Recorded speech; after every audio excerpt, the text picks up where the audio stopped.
di dalam melakukan perkuliahan ini. Saya mulai saja batasan-batasan apa yang kita akan gunakan di dalam perkuliahan ini. Batasan 1, pembelajaran blended merupakan kombinasi komponen dari aspek pembelajaran sinkron dan asinkron. Kemudian, pembelajaran blended adalah suatu kombinasi dari beragam modus, pembelajaran daring, luring, dan tatap muka. Kemudian yang ketiga, pembelajaran daring, pembelajaran blended adalah suatu bentuk sistem pembelajaran yang mengkombinasikan sedemikian rupa antara strategi pembelajaran sinkron dan asinkron dalam rangka menciptakan pengalaman belajar untuk mencapai capaian pembelajaran yang telah ditentukan secara optimal. Untuk kedepannya, saya menggunakan batasan pembelajaran blended yang nomor 3 ini, ya. Yang dipakai oleh Indonesia itu SPADA Indonesia, ya. Lanjutkan.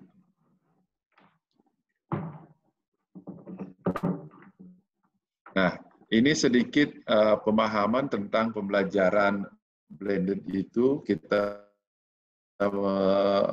mengenal yaitu pelajaran sinkron dan asinkron. Apa itu pembelajaran sinkron? Apa itu pembelajaran asinkron? Kalau yang sinkron itu berarti ada tatap muka.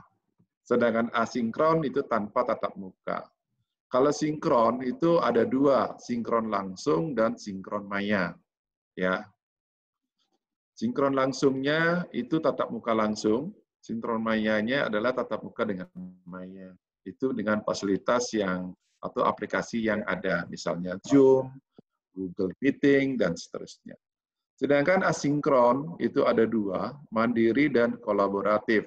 Kalau mandiri itu mahasiswa itu belajar sendiri, sedangkan kolaboratif mahasiswa belajar berkelompok, mengerjakan tugas kelompok, dan sebagainya. Ya. Kita lanjut. Apa yang bisa dikerjakan atau kegiatan mahasiswa selama pembelajaran tersebut sesuai dengan setting belajarnya, kita lihat sendiri. Pada pesan sinkron itu ada 2 yang maya. Kalau pembelajaran sinkron langsung itu mahasiswa itu belajar sendiri, bukan langsung, itu bisa ceramah, bisa diskusi, bisa praktek, bisa workshop, bisa ujian di sini. Kalau maya itu kelasnya virtual, ya, bisa konferensi audio, WAG, bisa konferensi video. Seperti sekarang ini konferensi video namanya ini, kita bisa menggunakan tatap maya, kita bertemu secara maya dalam satu pertemuan. Kemudian lanjut sinkron mandiri. Itu mahasiswa belajar sendiri, membaca, menonton, mendengar, dan seterusnya. Ya. Dia akan belajar sendiri di sini, tanpa dipandu. Kemudian asinkron kolaboratif. Mahasiswa akan bekerja sama dengan temannya, ya, teman sekelasnya, kemudian bekerja dalam kelompoknya, tetap tidak boleh ketemu langsung. Jadinya kalau asinkron kolaboratif, boleh nggak saya ke rumah teman saya bekerja, Pak? Tidak boleh. Anda tetap di rumah saja, ya, untuk menghindari penularan COVID-19 ini. Oke, saya lanjut. Nah, ini model pedati yang kita akan terapkan di dalam perkuliahan semester ganjil ini. Pedati, pelajari, dalami, terapkan, dan evaluasi. Nah, mari kita simak bersama-sama. Pelajari apa yang dipelajari? Silakan Anda pelajari ini, ya. Kami akan sediakan media-medianya. Anda tinggal melakukan pembelajaran mandiri. Kemudian kita lihat dalami. Siapa yang mendalami? Mahasiswa juga yang mendalami melalui aktivitas forum diskusi online, ya. Ini Anda dalami dengan teman-teman Anda, apa yang Anda saksikan di awal, kemudian Anda dalami secara kelompok, secara teman-teman di sana berdiskusi, kemudian terapkan. Nah, nanti kami akan berikan Anda tugas-tugas. Tugas-tugas untuk menerapkan apa yang telah Anda pahami dan dalami. Kemudian evaluasi. Nah, kami akan mengevaluasi semua mahasiswa dalam semua tatanan pembelajaran, baik asinkron maupun sinkron. Ya, bentuk-bentuknya nanti kita akan lihat. Kemudian, nah ini adalah rahasia kami atau cara kami, metode kami menelaah topik-topik mana yang kita masukkan asinkron, mana yang masuk sinkron, ya. Kemudian kami akan ubah atau modifikasi struktur kurikulumnya, kemudian kontrak perkuliahannya, RPP-nya, dan modul prakteknya berdasarkan kriteria ini. Selanjutnya kita akan menelaah atau mengaplikasikan yang pedati itu di dalam atau blended learning itu di dalam perkuliahan teori. Dalam perkuliahan teori, seperti kita lihat bersama, di sini ada 40%, 60%, ya, itu 40% adalah asinkron, baik mandiri maupun kolaboratif. Ya, nanti kami akan sediakan sumber-sumber belajar bagi mahasiswa. 60%-nya adalah sinkron maya, ya, sedangkan sinkron langsung tidak ada selama pembelajaran mata kuliah teori. Jadi, saya tegaskan kembali, selama Anda kuliah itu mata kuliah itu teori semua, itu tidak ada pembelajaran atau sinkron langsung. Anda tidak boleh ke kampus sama sekali. Ya, untuk menghindari penyebaran COVID-19. Kita lanjutkan bagaimana dengan praktek lab. Kalau praktek lab kita bagi dua, 50-50. 50% itu asinkron, kemudian 50% itu sinkron. Gini ya. Nah, namun berbeda dengan teori, pada pembelajaran praktik lab itu akan ada sinkron langsung 30%-nya saja, sedikit. Ya, sedikit itu hanya terkait dengan keterampilan kritis. Ya, nanti saya akan jelaskan bagaimana penjabaran ini. Kemudian kita lanjut, nah lab sama dengan praktek klinik ya, sama persis, cuman bedanya nanti adalah kasus yang kita pakai dalam pembelajaran itu. Nah, bagaimana modifikasinya? Kami ini modifikasi perkuliahannya nanti SIPEN masing-masing kelas. Ya, untuk tingkat 1 baru tolong dibuat struktur kelas, ada Korti, Wakorti, kemudian ada SIPEN sesuai dengan mata kuliah yang berjalan di semester bersangkut, semester ganjil ini. Ya, nah ini masing-masing SIPEN akan mendapatkan ini dari PJMK-nya. Jadi dosen yang bertanggung jawab kepada mata kuliah tersebut. Nah, ini ada modifikasi sedikit di dalam metodenya saja. Yang lainnya sama. Itu ada studi mandiri, ada asinkron mandiri, kemudian ada asinkron kolaboratif. Itu kami petakan sesuai dengan persentase yang telah dipaparkan sebelumnya. Ya. Selanjutnya sama ya, ke bawahnya sama ini. Nah, kemudian praktisnya kayak apa sih? Nah, seperti ini. Seperti ini praktisnya. Ini saya ambil satu row untuk misalnya ini. Kita mau melakukan studi mandiri, asinkron mandiri. Jadi, mahasiswa itu akan belajar mandiri, ya. Apa yang kami kasih? Pertama, kami akan kasih instruksi. Misalnya, saya selaku Pak Pande Sutarjo memberikan instruksi, tolong Anda belajari tentang sistem kardiovaskuler. pertama anatomi sistem kardiovaskuler, kemudian anatomi jantung, kemudian sistem peredaran darah, kemudian dan semuanya. Kami akan berikan instruksi seperti itu kepada mahasiswa semua. Kemudian mahasiswa akan mengerjakan dengan daftar literasi. Kami sudah berikan daftar literasi kepada Anda. Ini daftar literasinya, tinggal Anda buka nanti, di mana Anda dapatkan itu di web. Ya. Nah, ini daftar literasi, tinggal Anda mengklik salah satu, misalnya e-book ini, yang mana? E-book PPSDM. Saya ini akan terbang langsung ke dunia maya, mendapatkan literasi-literasi yang ada di sini. Silakan Anda buka ini. Oh, saya mau buka anatomi fisiologi, silakan dibuka. Anda akan menemukan literasi yang Anda butuhkan. Ya, silakan Anda gunakan ini sesuai dengan kebutuhan. Bila misalnya Anda tidak cukup merasa kurang untuk literasinya, silakan Anda gunakan literasi yang lain di luar resources yang kami berikan. Ya, saya kira demikian. Kemudian saya lanjut. Ini contoh yang mandiri seperti ini. Kami akan kasih literasinya.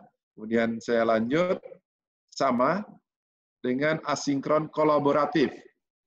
Ketika asinkron kolaboratif diterapkan oleh dosennya, berarti dosen akan memberikan tugas per kelompok. Tugasnya terserah dosen yang bersangkutan. Misalnya saya, kalau Anda buat pemahaman atau tugas tentang bagaimana persarapan itu bisa berjalan, bagaimana jalur-jalur perkuliahan itu. Bagaimana persarapan itu transmisi ininya bisa berjalan dari sinap ke possinap, sinap ke seterusnya, gitu ya. Saya lanjutkan. Ya, ini tetap kami kasih data literasi. Sekarang kami kasih tugas Anda sama data literasinya seperti itu. Selanjutnya, bagaimana kalau dengan lecture? Lecture itu adalah kuliah. Kalau kuliah, kami dosen itu akan memberikan kuliah dengan tatap maya atau sinkron maya, bukan sinkron langsung ya, arti sinkron maya. Ini bisa melalui aplikasi seperti Google Meeting, Zoom, WG, dan lain-lainnya. Silakan, tergantung dosennya. Mau menggunakan apa? Atau Google Classroom juga silakan. Ya.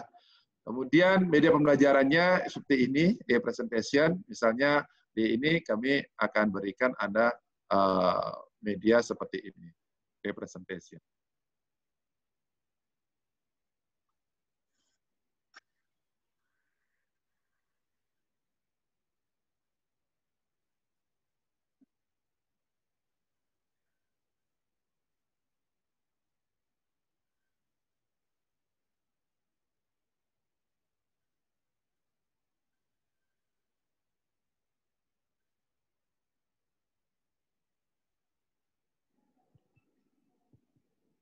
Ya, seperti itu medianya.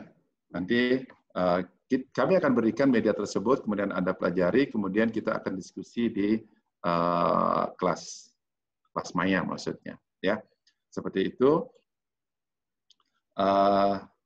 Kemudian itu sudah yang teori ya. Ada lecture, seminar lagi satu. Kalau seminar bagaimana? Ya mahasiswa yang presentasi. Kalau lecture, dosen yang presentasi, sedangkan kalau seminar itu mahasiswa yang presentasi. Medianya juga harus menggunakan seperti itu. Tidak boleh menggunakan media Word. Kami larang mahasiswa saat presentasi menggunakan Word untuk presentasi. Semua menggunakan media digital. Setidaknya dia menggunakan PowerPoint. Ya. Itu terkait dengan pembelajaran teori, ya. Kemudian kita lanjut pembelajaran lab, klinik atau lapangan. Nah, ini persiapan kami ya kami menelaah, menganalisis mana yang mau dibagi-bagi ya. Yang jelas kelompoknya adalah maksimal 10 kami siapkan. Tidak banyak. Ya. Ada persiapan, dan ada briefing, kemudian ada bimbingan, dan ada ujian SC. Nah, ini pun apa yang kami akan berikan kepada Anda. Ini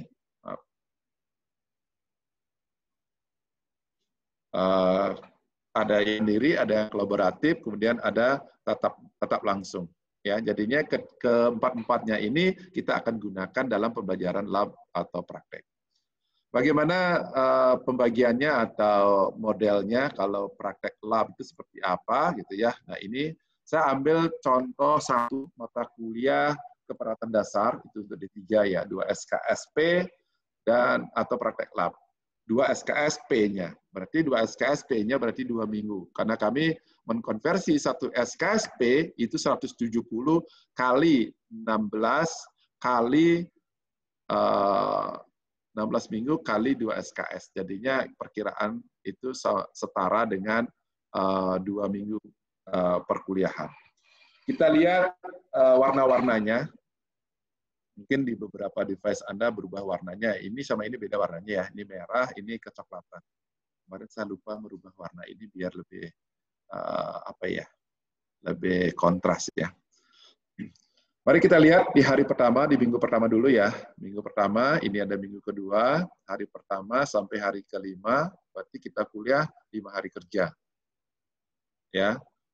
2 hari pertama itu akan ada asinkron mandiri. Artinya, apa asinkron mandiri? Dosen memberikan instruksi belajar mandiri dan diskusi kelompok ini. Hari ketiga dan hari keempat asinkron kolaboratif.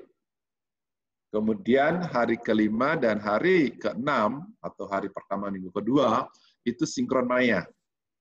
Seperti ini.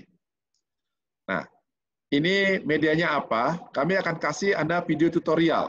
Kami klik, saya kasih contoh video tutorialnya seperti apa.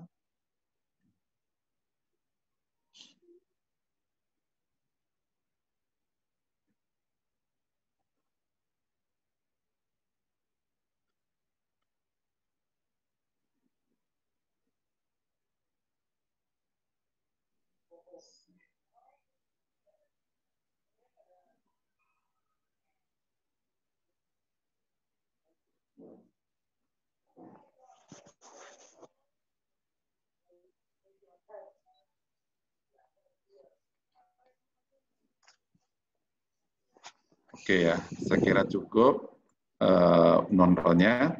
Jadi kami akan kasihkan, misalnya hari ini adalah kita belajar tentang memasang infus.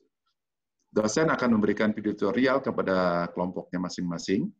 Ini kan satu dosen 10 mahasiswa maksimal itu. Nah, di situ akan diberikan video tutorial, Anda menyaksikan, menonton, menyimak baik-baik, kemudian Anda diskusi dengan teman-teman Anda. Setelah hari kelima, Anda akan diundang untuk Zoom atau WAG diskusi. Apakah video itu sudah dipahami atau tidak? Ya, ini bukan hanya satu nanti, banyak nanti video yang kami akan kasih. Tapi video-video yang kami buat itu adalah video yang kritis, yang kritikal saja. Yang lainnya silakan Anda belajar sendiri. Misalnya memandikan, menggunakan pakaian. Itu silakan Anda cari sendiri. Kemudian yang injeksi, kemudian yang infus, kami sudah buatkan. Kita akan belajar sesuai dengan itu. Ya. Nah, mahasiswa di sini selama 6 hari ini akan belajar mandiri, kolaboratif, dan diskusi dengan dosennya.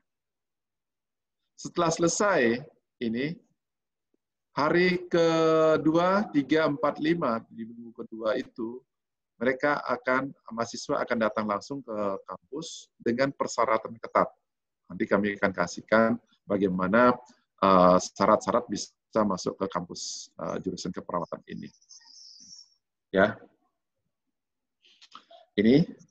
Jadi ujiannya OSCE. Nanti sebelum ujian, kami akan briefing Anda untuk memasuki ujian. Kami tidak jelaskan saat ini biar Anda tidak banyak yang perlu dipahami ya, biar nanti saja perlahan. Nanti minggu kedua ini kami akan undang Anda untuk Zoom lagi untuk menjelaskan bagaimana mekanisme pelajaran praktek yang ke jurusan keperawatan atau ke kampus langsung. Ya. Kemudian bagaimana kalau klinik, Pak? Nah, ini kakakmu yang tingkat 2, 3, 4, itu akan bertanya, kalau klinik seperti apa? Nah, kalau kliniknya kami beda metode kami. Kami tidak memberikan video tutorial seperti anak tingkat 1, ya, tapi kami berikan POM ASGAP. Ini POM ASGAP-nya misalnya saya mengambil contoh itu KMB ya, KMB. Ini KMB itu keperawatan medikal bedah, ya. Itu kalau tidak salah itu 3 SKS ya, berarti 3 minggu. 1, 2, 3 minggu. Sama, di awal minggu-minggu pertama Anda melakukan asinkron mandiri, kolaboratif, maya gitu. Nanti kami akan berikan kasus-kasus. Ini 1 kasus per minggu kami tetapkan nanti. Ya. Itu akan diberikan oleh dosen pembimbing masing-masing kelompok. Ini media pembelajaran yang kami siapkan ada POM ASGAP KMB. Kami sudah membuatkan POM ASGAP untuk KMB, anak, maternitas, dan seterusnya. Ini adalah untuk POM. Nah, ini akan diisi oleh mahasiswa tingkat 2, tidak boleh menggunakan yang lain. Anda print dulu, kemudian Anda isi, tidak boleh di-convert dalam doc, tetap begini saja. Ya. Ini isi pengkajiannya, seperti ini, isi saja. Kalau kurang, Anda jejeli saja. Kalau salah, Anda coret, tidak boleh menggunakan stipu atau pemutih lainnya. Ya, Anda coret, misalnya salah, kemudian Anda coret dengan tinta, kemudian Anda paraf, kemudian Anda ganti yang benar. Hati-hati menulis karena ruang tulisan disediakan terbatas. Ini adalah yang kami terapkan di CKP ini adalah integrated documenting. Ya, itu kita akan belajar manajemen pasien mulai dari orientasi pasien baru sampai dia rencana pulang. Ya, ini seperti ini. Ini adalah penilaian nyeri. Ini persis seperti apa yang Anda akan kerjakan di ruangan. Ya, tidak boleh mengganti bentuk POM dalam bentuk apapun, tetap menggunakan seperti ini. Ya, ini adalah contoh untuk POM KMB. Untuk anak gimana Pak? Itu sama, mirip seperti ini, tapi isinya kontennya yang berbeda.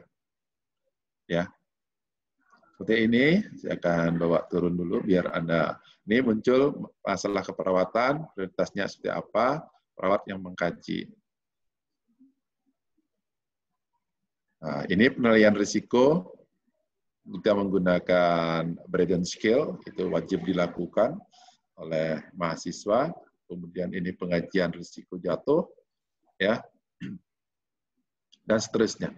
Nah, ini Anda membuat rencana asuhan perawatan, nanti ada tujuannya, rencana tindakan, nanti Pak Made Soekarji yang akan menjelaskan tentang hal ini, bagaimana cara membuat rencana asuhan perawatan, mulai dari pengkajian, penentuan diagnosis, penentuan tujuan, dan kriteria hasil, dan tindakan apa yang harus dilakukan.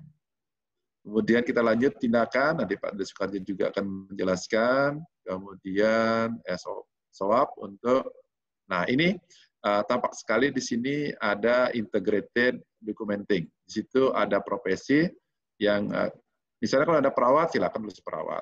SOAP-nya kayak apa? Nama dan tanda tangan. Kemudian ini catatan Anda setelah melakukan tindakan, silakan Anda dokumentingkan di sini. Ini adalah catatan tanda vital. Kemudian ini obat-obatan, ya.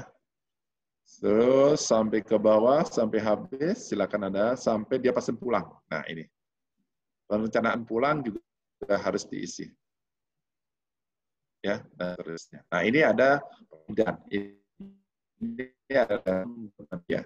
Kita akan kerjasama. Ada dokter, perawat, bidan, itu adalah penerapan dari IPA, Interprofessional Education.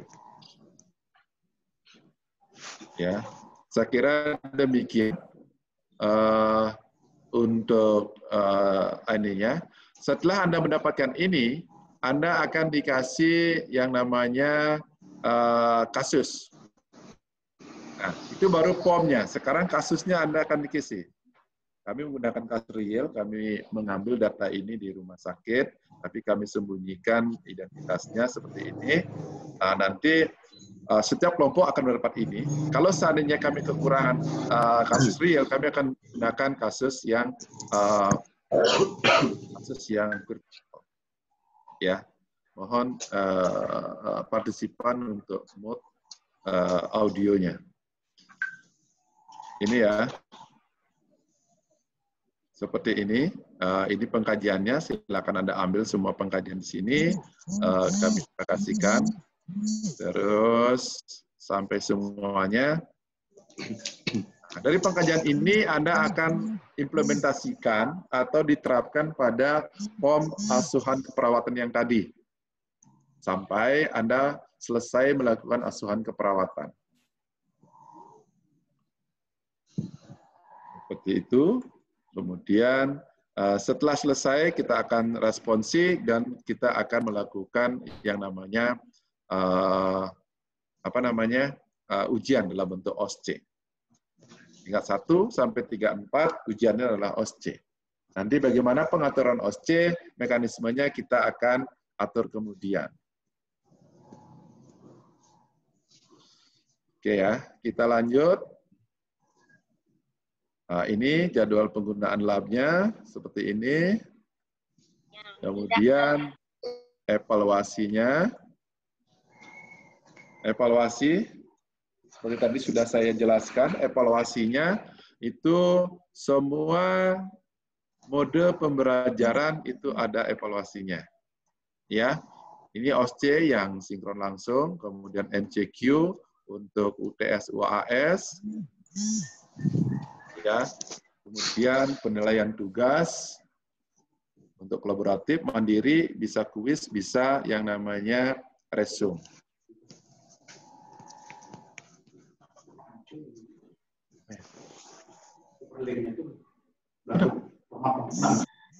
Bisa ya? Semua makanya dicat gitu ya. Oke. Nanti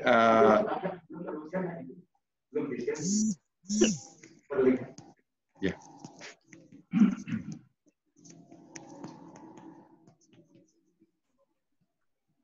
Oke ya.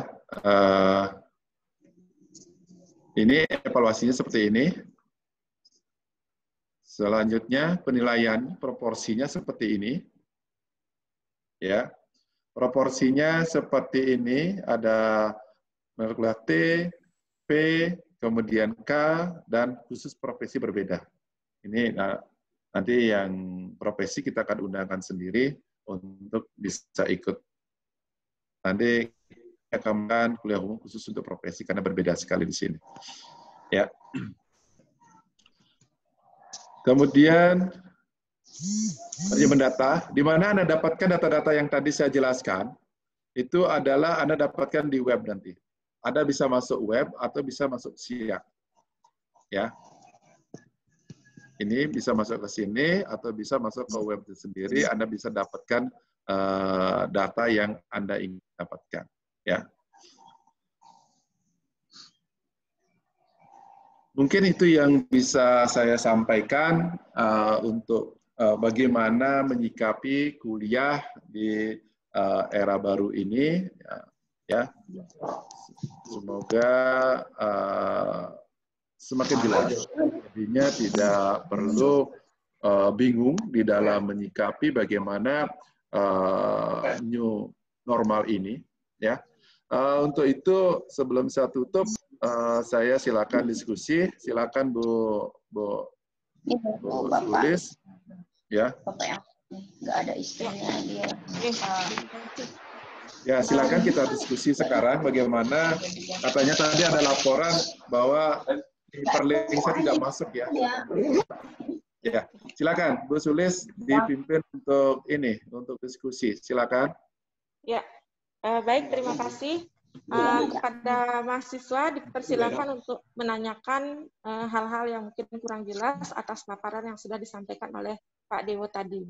Di kolom chat saya lihat tidak ada yang bertanya terkait hal tersebut, hanya tadi bertanya tidak bisa melihat POP yang Pak Dewo share tadi, sehingga mereka sepertinya tidak terbayang apa yang akan dikerjakan seperti itu. Iya. Itu yang saya share sekarang di file.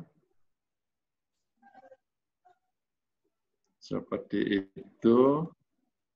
Contoh-contohnya.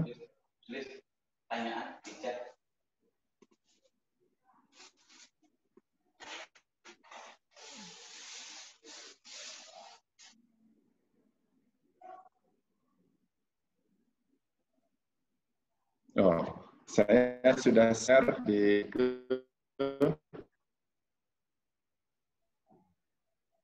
silakan Bu Sulis, sudah share di chat. Oke, ya baik mahasiswa nanti bisa buka filenya di chat. Dan ini ada pertanyaan Pak Dewo dari Jumenak. Om Swastiastu Bapak Ibu, yang Jumenak dari tingkat 4 ingin bertanya untuk praktek kliniknya bagaimana. Kemudian pertanyaan yang kedua, terkait dengan kuliah daring ini dari Gede Surya Suwarnata. Ya. Apakah ada keringanan biaya kuota internet karena hampir 90% pembelajaran daring dilakukan? Oke, kita Oke, silakan. Oke, terima kasih ya yang bertanya Jumenak sama Dharma ya. Benar, karena daring Anda bebannya di internet atau kuota. Sebenarnya kalau saya bisa jelaskan bahwa kalau tidak daring, Anda korbannya di bensin. Benar ya? Kemudian Anda korbannya di kos. Menurut saya pribadi, justru beban Anda jauh lebih besar ketika Anda ke sini daripada hanya duduk di rumah. Ya, ini banyak dikeluhkan oleh mahasiswa, katanya lebih berat kuliah daring daripada kuliah langsung. Gimana sih hitung-hitungannya sebenarnya gitu ya.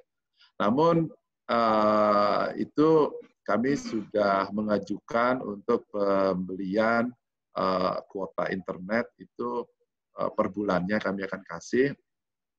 Ya, nanti tinggal nunggu realisasinya, itu rencananya itu dari Agustus mulai pembelajaran kuliah dimulai, itu ya. Itu kami sudah merencanakan hal itu, nanti tergantung dari tingkat direktorat kapan mau diwujudkan rencana kami di jurusan keperawatan untuk pembelian kuota internet. Ya, untuk Jumenak gimana ya pertanyaannya? Kalau lupa saya. Bagaimana dengan pembelajaran klinik, Pak? Nah, pelajaran klinik, tadi sudah saya jelaskan kalau nggak salah ya. Pelajaran klinik itu, ya saya yang tidak bisa tampil ya. Pertama, kami akan kasih kasus, data yang saya di chat itu. Ya, di chat, kemudian kami kasih POM-nya. POM asuhan seperti ini nih. Kami kasih POM-nya.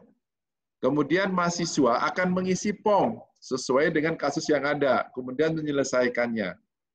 Setelah itu, dia akan kirim kepada pembimbingnya masing-masing gitu.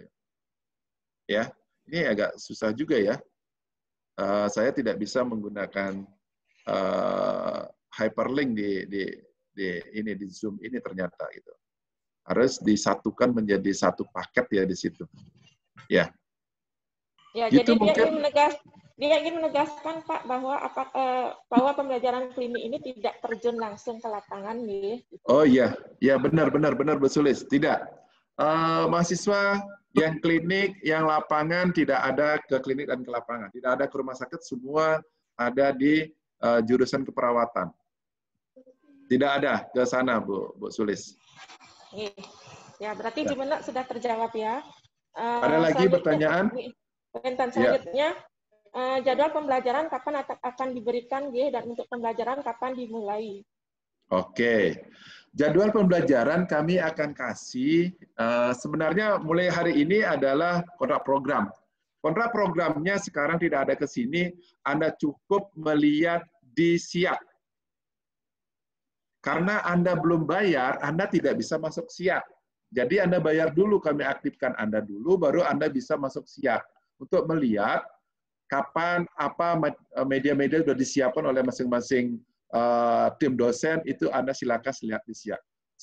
Satu minggu ini Anda silakan untuk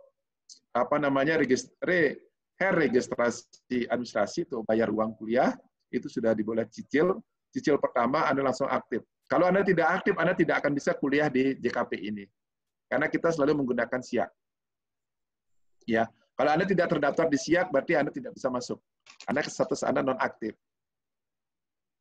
Ya, kalau tingkat 1 belum bisa masuk ke SIAK karena Anda belum aktif, Anda belum punya NIM. Minggu ini akan keluar NIM Anda, kami akan upload Anda di SIAK, silakan Anda berkunjung ke SIAK sesuai dengan yang kemarin saya jelaskan. Ya, untuk tingkat 2, 3, 4 itu ada beberapa belum membayar, kami masih meregistrasi dulu siapa yang sudah bayar, siapa yang belum bayar, kemudian kami aktifkan. Kemudian kami akan bagi kelas. Itu. Ya. Itu model-modelnya yang bisa dilihat langsung di SIAK-nya, Bu Sulis. Silakan Bu Sulis. Oke, terima kasih Pak. Dan untuk kalender akademik juga sebetulnya kalian sudah bisa unduh di webnya Poltekkes ya. Di situ sudah diupload juga kalender akademik. Nah, pertanyaan berikutnya, Nak, ini dari tingkat 1 sepertinya. Di 3, namanya siapa ini? Made Ari Puspita Dewi bertanya, apakah ada membeli buku untuk semester 1? Berikutnya, pertanyaan dari Putu Sri Wahyuni. Bertanya mengenai metode ujian OSCE. Merasa kurang paham, apa sih yang dimaksud dengan ujian OSCE? Oke, itu yang menanyakan OSCE tingkat 1 ya, Bu? Nggak tahu saya, nggak ditulis Sri Wahyuni itu tingkat berapa. Oke. Ya, enggak apa-apa. Saya dulu ya, tingkat 1 mungkin masih trauma dengan di SMA harus beli buku banyak ya. Kami sudah sediakan literasi, silakan Anda gunakan literasi yang ada. Ya, kami tidak ada wajib membeli, Anda wajib membeli buku, tidak. Itu kebutuhan kalian semua.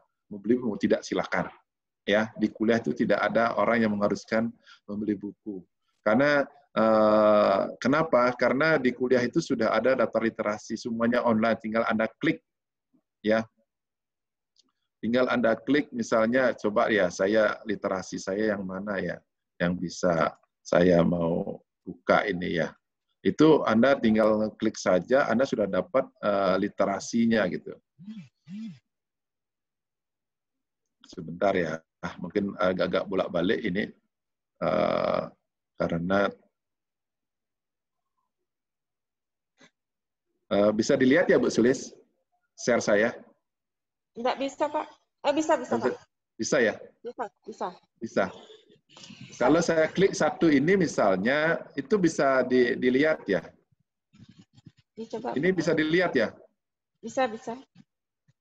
Bisa ya? Tabnya bisa dilihat, tapi coba Bapak klik. Ya, tinggal Anda masuk aja, jurnal mau apa kayak di situ. Ya.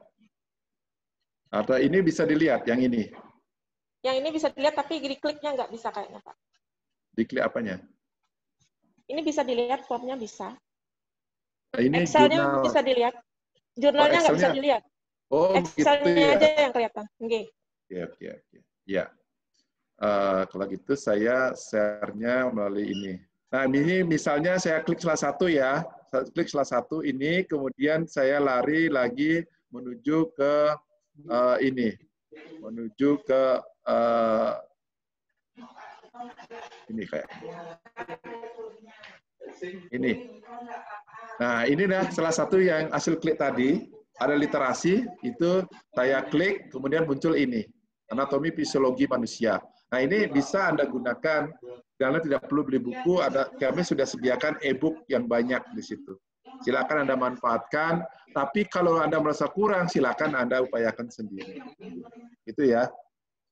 Kemudian yang kedua tentang OSCE. OSCE itu kita akan lakukan briefing sebelum OSCE. OSCE itu singkatan dari Objective Structure ya, Bu? Sinyalnya. OSCE. Sinyal saya ya? OSCE, Objective Structure Clinical Examination. Ya, artinya itu menguji kemampuan klinik dengan cara tapi langsung dan kita menilai seobjektif mungkin. Itu sedikit tentang OSCE. Saya tidak akan jelaskan banyak di sini. Nanti kita akan ketemu di briefing sebelum Anda melakukan OSCE tersebut. Ya, apa bagaimananya kami akan jelaskan kemudian. Aturan-aturannya dan bagaimana Anda bisa ke sini. Ya, silakan Bu Sulis. Ya, begitu. Baik Pak. Ya, pertanyaan berikutnya, OSCE tadi sudah dijawab ya Pak. Nah, ada pertanyaan jika tidak bisa mengikuti kuliah karena hal yang tidak bisa diwakilkan, bagaimana? Itu nomor 1. Yang berikutnya, untuk pembayaran kuliah bagi mahasiswa baru, apakah ada rincian biaya? Untuk selanjutnya, mohon info pembayaran SPP-nya seperti apa? Rincian. Itu dulu, Pak. Oke. Masalah yang pertama itu adalah bagaimana kalau tidak bisa hadir. Ya, tidak hadir. Nah, kami punya mekanisme daftar hadir kami buat meng-create kami dengan rumus VLOOKUP dengan HLOOKUP-nya. Jadinya kalian akan ngeklik di situ daftar hadir, kemudian kami punya dokumennya semua. Jadinya tiap hari kami bisa merekod kehadiran kalian semua. Itu yang kami buat formnya. Jadinya Google Form yang kami buat sudah kami modifikasi, sehingga tidak seperti Excel yang standar yang keluar itu muncul tanggal, jam, tapi tidak. Kalau di kami itu akan muncul rekapan. Si A, NIM-nya sekian, hari ini hadir, hari kedua hadir, hari ketiga hadir, hari keempat tidak hadir. Akan kelihatan seperti itu. Jadinya, tolong Anda lakukan absensi dengan ketat, sehingga kami bisa merekap kehadiran kalian. Namun bila tidak bisa kuliah, tidak apa-apa, tidak usah diisi gitu. Berarti Anda dinyatakan tidak hadir. Itu. Misalnya pada saat praktek Anda tidak hadir, ya itu Anda akan kena cas. Karena syaratnya adalah 100% kehadiran untuk praktek. Sedangkan teori boleh Anda tidak hadir 25%. Kami membolehkan Anda tidak hadir 25%. Sedangkan praktek apapun, lab, klinik, lapangan, 100% kehadiran. Mungkin itu mengenai rincian pembayaran. Rincian pembayaran kami tidak seperti swasta. Ya, kami menggunakan PP 64. Jadi SPP sekian. Itu ya. Nah, untuk mengetahui pembayaran lebih lengkap, silakan hubungi bagian bendahara direktorat Poltekkes. Ya. Paham ya? Kami tidak seperti di swasta, ini beli ini preskasnya sekian, seperti yang tertuang di dalam pengumuman di web tersebut. Gitu. Ya. Kami tidak akan bisa merinci karena di PP tidak dirinci. Karena ini adalah institusi pemerintah, jadinya Poltekkes itu adalah tunduk terhadap PP. PP itu adalah peraturan pemerintah. Ya, yang terakhir khusus untuk pola tarif itu kita menggunakan PP 64 yang dikeluarkan oleh Kemenkes. Ya, begitu ya. Begitu Bu Sulis. Silakan ada lagi pertanyaan. Ya, ini ada lagi pertanyaan terkait dengan bimbingan PA. Apakah akan dilaksanakan daring juga? Kemudian berikutnya. Artawiguna dari tingkat 3 bertanya, kuliah daring ini nantinya akan menggunakan satu sistem yang sama ataukah berbeda setiap dosen? Karena mengingat semester lalu setiap dosen menggunakan sistem yang berbeda. Dan ada yang menggunakan 3 sistem yang membuat kami sedikit kewalahan. Nika Dumun, Pak.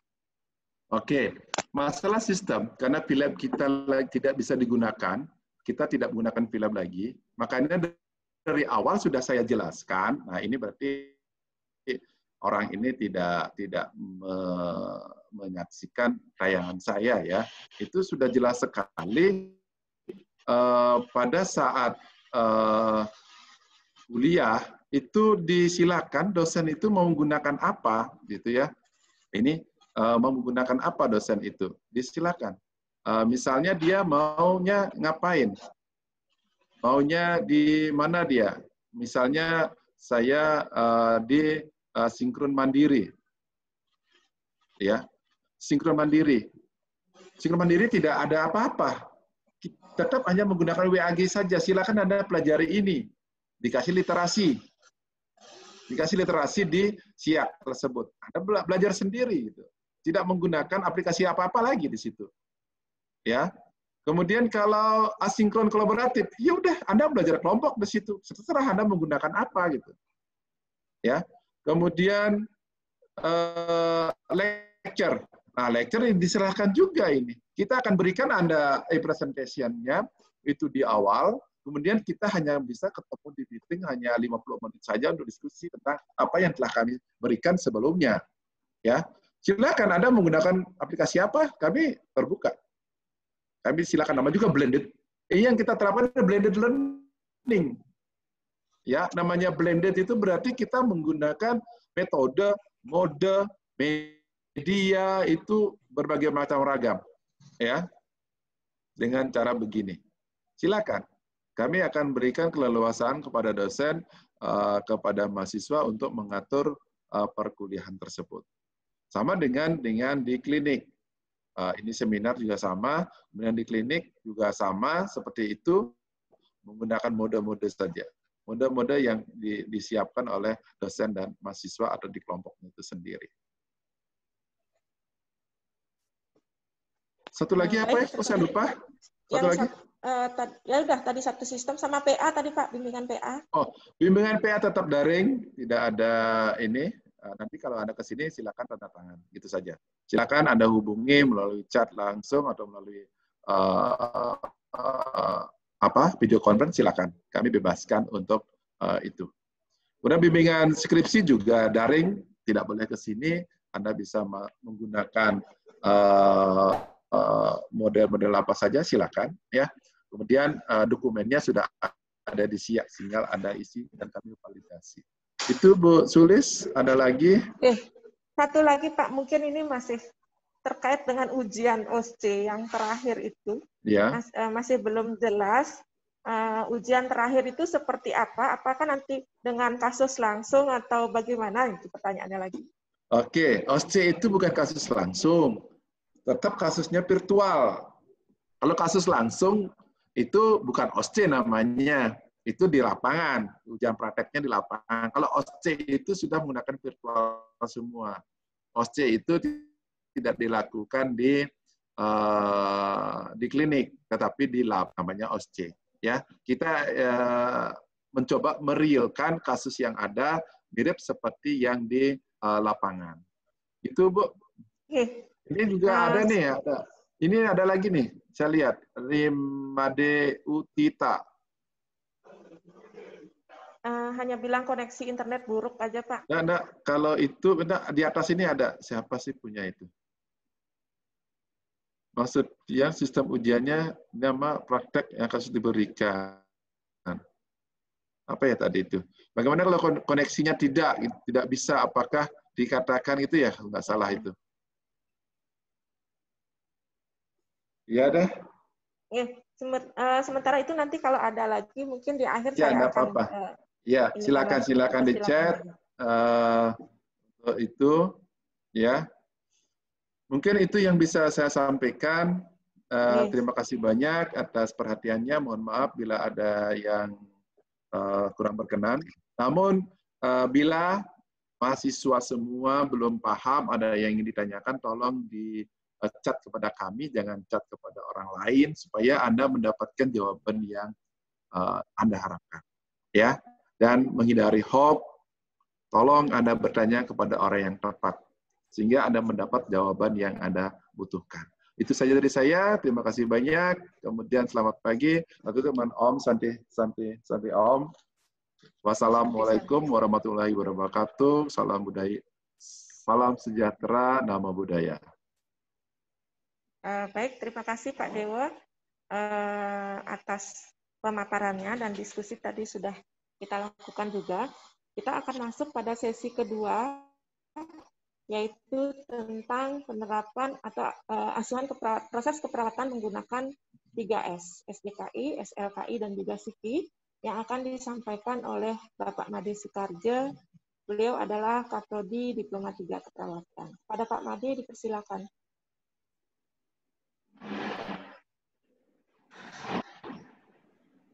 Oke, baik. Terima kasih Bu Sulis atas waktunya.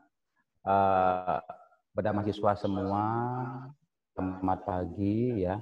Jadi yang terhormat Bapak jurusan, baik tadi Pak Kajur menyampaikan bagaimana rancangan perkuliahan terkait dengan pandemi COVID-19 ini, ya artinya tidak ada pilihan yang lain untuk menciptakan proses yang ideal, ya. Jadi karena kita juga ingin menyelamatkan semua kesehatan mahasiswa, kesehatan kita semua dan keluarga masyarakat. Jadi oleh karena itu mau tidak mau ya harus menggunakan model pembelajaran daring dengan segala konsekuensi, kelemahan dan keunggulan. Mari kita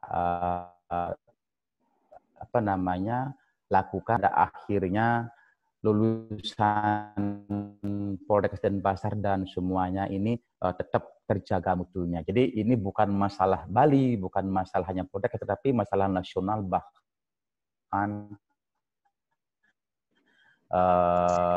dunia internasional. Baik, dari diskusi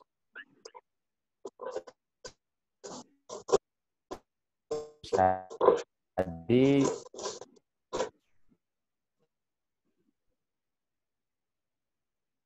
saya memahami seperti apa yang menjadi soal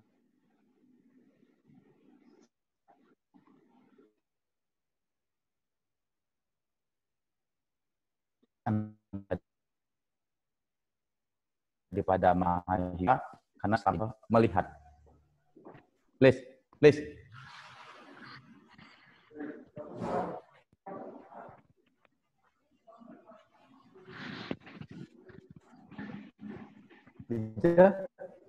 Share video.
Hah? Muncul. Muncul.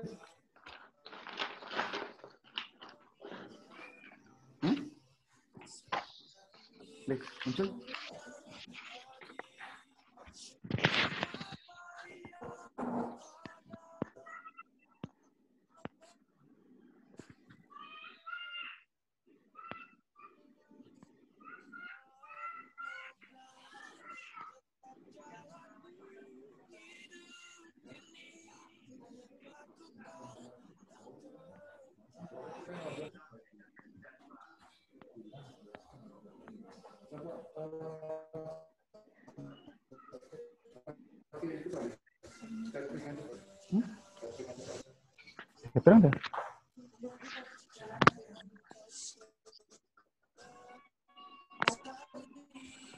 Jalan dari rumah.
Ya, baik, maaf. Jadi nampaknya ada masalah di sinyal ya.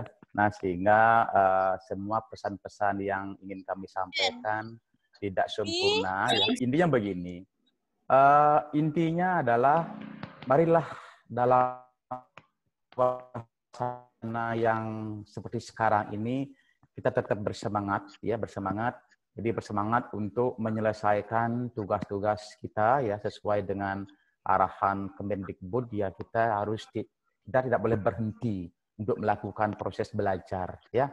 Kita harus selesaikan dalam semester ini kita harus selesai ya. Oleh karena itu saya berharap mari jangan menyerah dengan kondisi yang ada. Kita gunakan sekuat tenaga untuk berproses ya. Baik.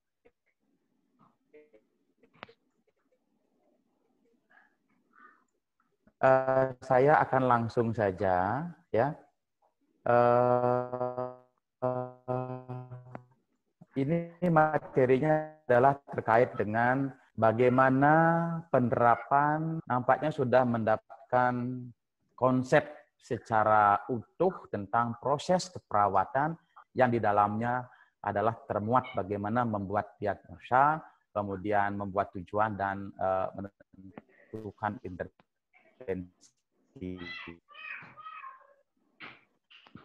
Namun untuk adik-adik tingkat 1, nah ini kekuliahan, nah sehingga sudah bisa nyambung dengan baik ya. Nah pertanyaannya barangkali ya.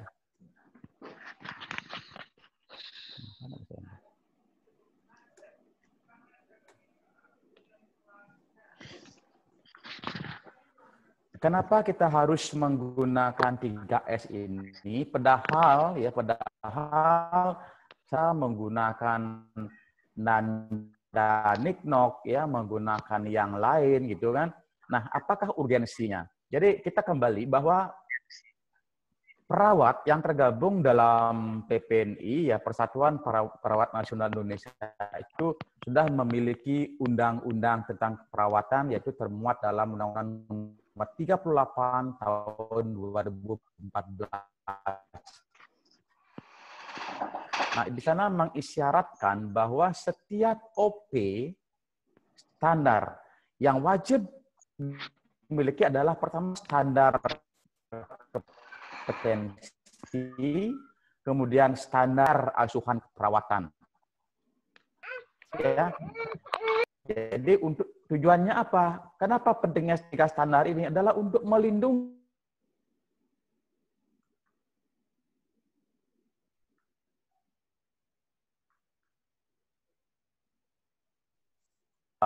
standar yang ada, ya.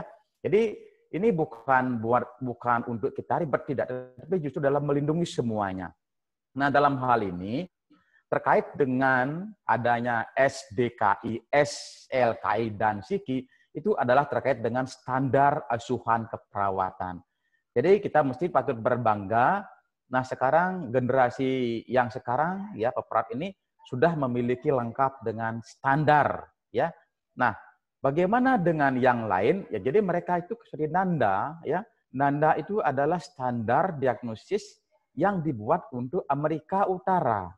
Ya, Amerika Utara. Nah, selama ini jika negara yang lain tidak memiliki, boleh saja mengadopsi yang mana saja, asalkan sesuai dengan culture. Nah, kemudian SDKI, SLKI, dan CKI ini itu sudah mengacu kepada sebagian besar dan disesuaikan dengan budaya Indonesia. Nah, pertanyaan berikutnya, seperti apa aspek legal daripada 3S ini? Apakah sudah diakui oleh pemerintah? Sangat jelas.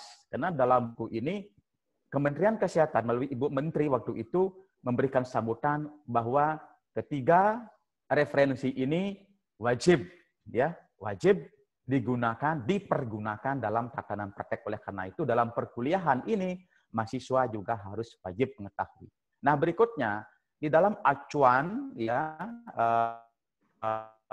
ujian UKOM nasional nanti, semua diagnosa keperawatan tujuan dan tindakan ini mengacu kepada 3S. Jadi oleh karena itu, pesan saya, harapan saya, semua mahasiswa harus terpapar dengan konsep SDKI, SLKI, dan CKI ini, dan mampu mengaplikasikan di dalam dunia lapangan, nah, sehingga kita memiliki pengetahuan dan keterampilan yang benar-benar terstandar, terukur. Ya, kalau boleh saya katakan bahwa 3S ini sebenarnya adalah rohnya daripada perawat. Ya, sekali lagi adalah rohnya daripada perawat. Jika perawat tidak paham dengan ketiga referensi ini, maka kami yakin dalam memberikan asuhan keperawatan tidak sesuai dengan tuntutan masyarakat, dengan harapan, dan itu akan dipertanyakan. Ya. Baik, dalam proses keperawatan, saya sedikit mereview kembali, ada 5 langkah secara sekuensial yang tidak boleh ditinggalkan. Ya, sekali lagi, bahwa dalam menerapkan proses keperawatan ada 5 langkah yang sekuensial, yang secara berurutan tidak bisa ditukar-tukar. Ya, sekali lagi ada pengkajian, ada penetapan diagnosis. Nah, dalam diagnosis ini sekarang kita mengacu kepada standar diagnosa keperawatan Indonesia. Kemudian langkah ketiga adalah dalam penyusunan perencanaan, itu isinya adalah menetapkan tujuan dari asuhan keperawatan itu di masing-masing diagnosa, kemudian menentukan kriteria hasilnya, dan menyusun intervensi apa yang harus dipilih ya, untuk mencapai tujuan yang ditetapkan di dalam perencanaan. Jadi implementasi adalah kita melaksanakan secara utuh apa yang direncanakan, sehingga dalam evaluasi kita benar-benar mampu melihat progres, perkembangan, kemajuan. Apakah pasien yang kita rawat ini mengalami kemajuan yang sangat berarti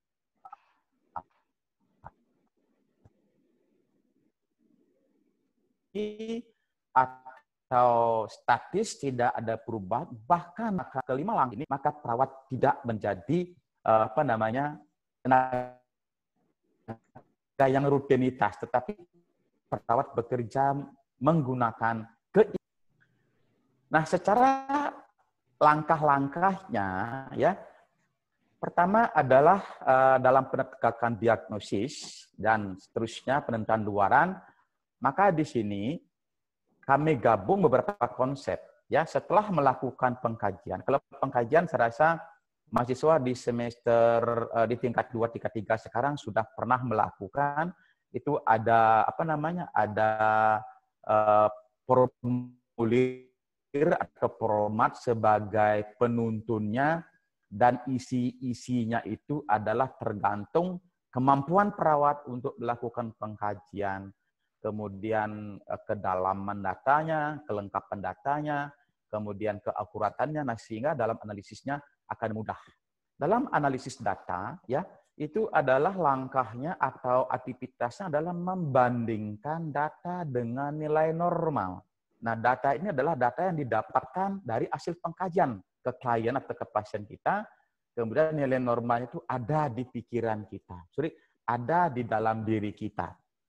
Artinya, perawat yang mampu melakukan analisa yang baik, itu berarti dia sudah memahami standar nilai normal.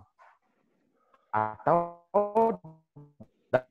dalam arti adalah memahami klien itu, nah sehingga dia cepat mampu membandingkan mana yang bermasalah, mana yang normal. Kemudian kelompokkan data, ya di sana ada data objektif, data subjektif dikelompokkan, nah sehingga dengan mudah kita nanti yang mana termasuk tanda dan yang mana mengarah kepada gejala. Nah dari bandingan tersebut maka kita akan menentukan mampu mengidentifikasi masalah, ya masalah daripada pasien kita. Apakah masalahnya aktual, ya di mana problemnya sangat aktual, kemudian etiologinya jelas dan tanda gejalanya sudah jelas, ya. Kemudian kalau dia berisiko hanya ada masalah dan faktor risiko, sedangkan promkes itu adalah ada masalah yang bukan masalah, ada proses yang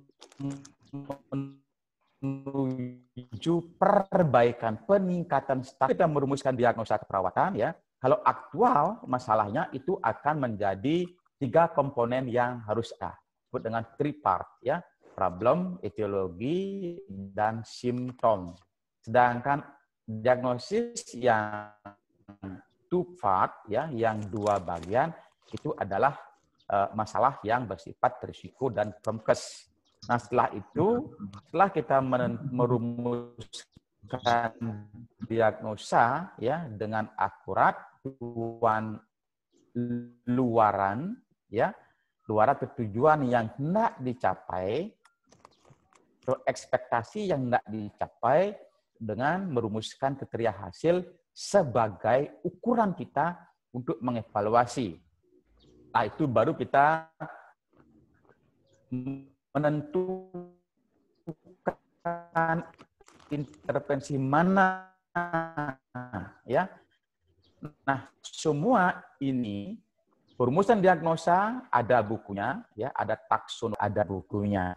Nah, ketiga buku ini memang terpisah, tetapi dalam pelaksanaannya adalah kita harus mampu menjadi tautan, ya, menjadi link, menjadi kesinambungan antara diagnosa, kemudian tujuan,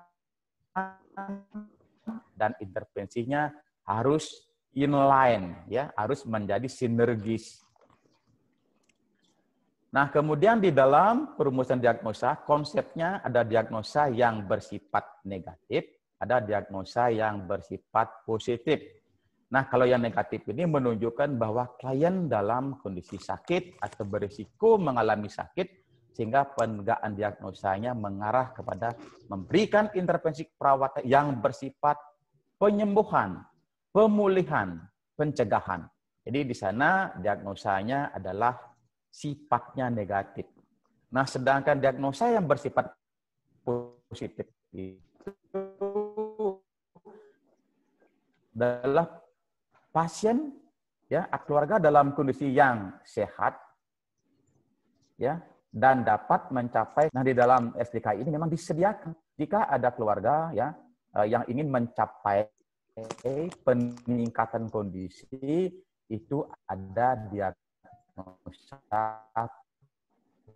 positif, ya.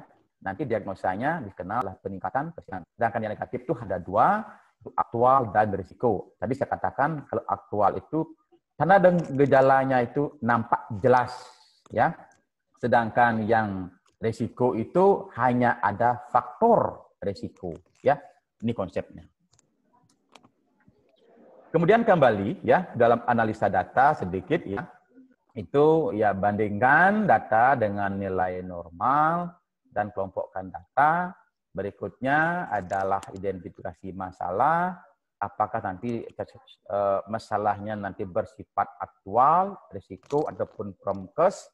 Kemudian kita tegakkan diagnosanya. Apakah tiga diagnosanya aktual? Kita harus memenuhi 3 komponen atau 3 part ini, sedangkan kalau risiko dan promkes itu hanya ada 2, ya, hanya ada 2.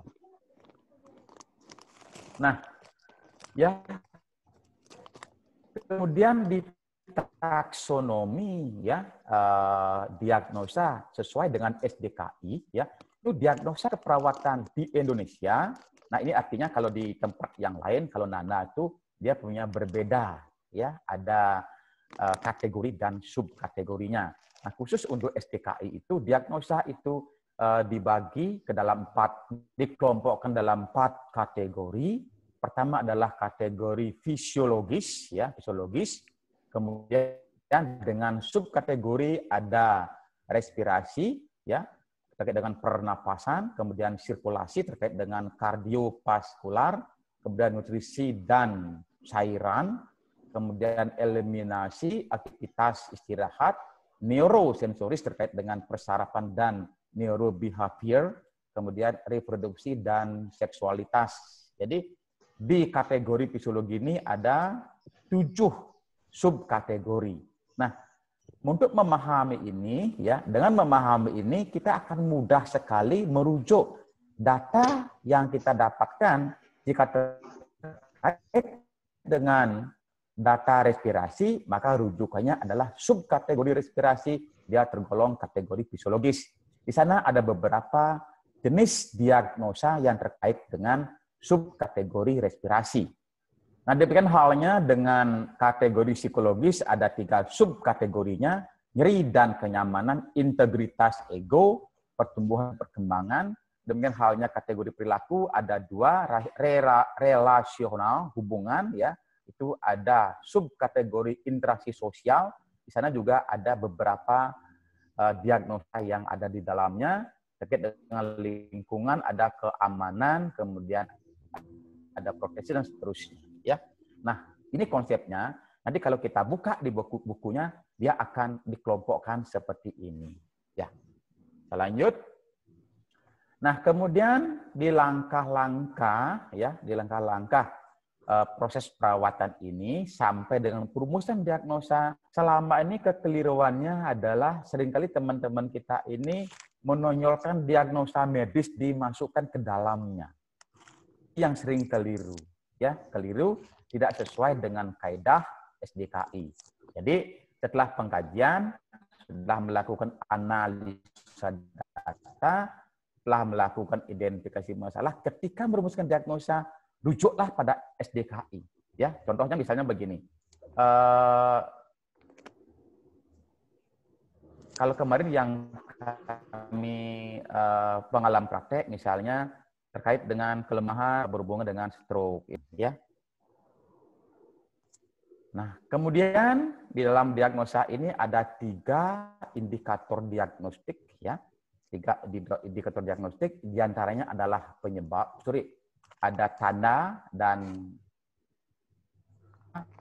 tanda itu atau sign itu adalah terkait dengan data-data objektif.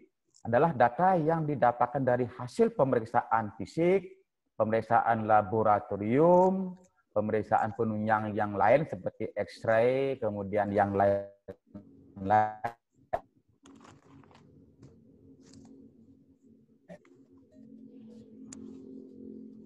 Itu masuk ke dalam tanda atau asal dari ungkapan yang dikeluhkan secara verbal, ya. Kemudian kalau faktor penyebabnya, ya, penyebabnya ini dalam SDK itu ada 4 kelompok penyebab, ya. Pertama secara fisiologis atau secara biologi atau psikologis terkait dengan proses, ya, proses patofisiologi perjalanan suatu penyakit bisa sebagai penyebab. Yang penyebab kedua itu adalah terkait dengan side effect tindakan ataupun terapi, ya, misalnya dengan anestesi, efek pembiusan, ya, dan seterusnya, itu masuk ke dalam kategori penyebab. Yang ketiga ada aspek maturasional, ketidakmatangan. Artinya ketidakmatangan seseorang bisa menjadi etiologi sehingga menimbulkan suatu masalah. Yang keempat adalah lingkungan atau situasional, ya. Nah, kemudian ada faktor risiko. Nah, ini terkait dengan hal-hal yang, ya, ada faktor risiko yang jika dibiarkan itu akan menimbulkan masalah kesehatan baru, ya, walaupun belum nampak. Nah, di sini perawat diberikan kewenangan untuk memprediksi, ya, dengan situasi yang ada apakah seseorang mengalami faktor risiko untuk mengalami perburukan, sehingga kita melakukan antisipasi. Semua itu ada baik di dalam SDKI, kemudian di luaran maupun di intervensi. Ya, nah misalnya di dalam label, ya, label diagnosa ini, kemudian di sana ada deskriptor, kemudian ada fokus diagnosa. Nah, deskriptor ini adalah terkait dengan statement awal, apakah itu deskriptornya merupakan bentuknya gangguan, bentuknya penurunan, apakah bentuknya nanti intoleransi, dan seterusnya. Mohon ini menjadi perhatian untuk kita belajar, karena seringkali dalam soal-soal berikutnya, baik di UTS, UAS, di OSC, soalnya akan menanyakan, untuk pertukaran gas itu deskriptornya apa? Apakah dia gangguan, ada penurunan, dan seterusnya. Ya. Nah, fokus diagnosanya ini adalah mengacu kepada aspek yang bermasalah. Apakah fokusnya ini ada di pertukaran gas?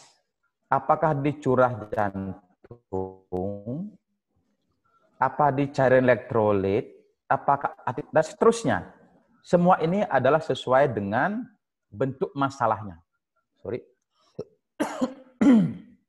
Jadi mohon sekali lagi, mohon diperhatikan, ya, pahami semua ini dan semua ada di buku. Artinya apa? Kalau saya katakan silakan mahasiswa harus wajib membaca bukunya, bisa di hardnya.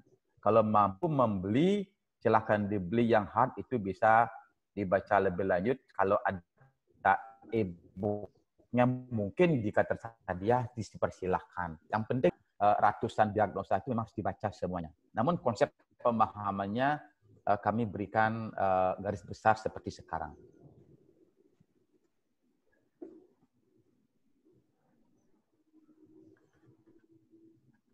Nah, kemudian ikut kepada penulisan diagnosa, ya, yang diagnosa aktual ada 3 komponen.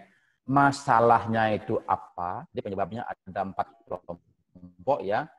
Jadi fisiologis, kemudian efek dari tindakan atau terapi, lingkungan, dan maturasional.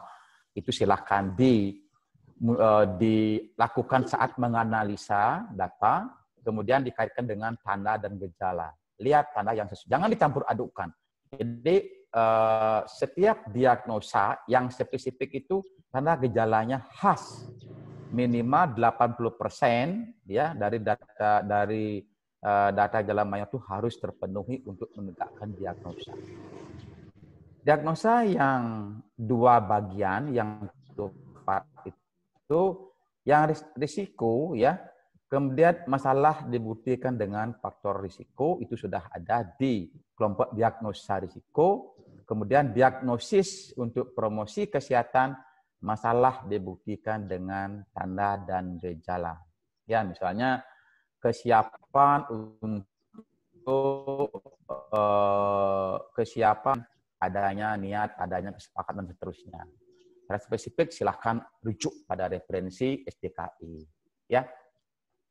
Nah, kemudian di dalam SDKI ini, ya, jadi setiap komponen itu ada aturannya, ya, ada kaedah-kaedahnya. Misal, ya, yang paling sering muncul pada kasus-kasus yang terkait dengan gangguan masalah pernapasan, itu misalnya bersihan jalan napas tidak efektif.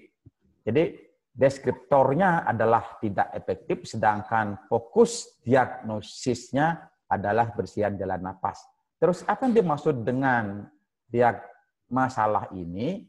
Jadi bersihan jalan napas yang tidak efektif adalah ketidakmampuan membersihkan sekret atau obstruksi jalan napas untuk mempertahankan jalan napas tetap paten.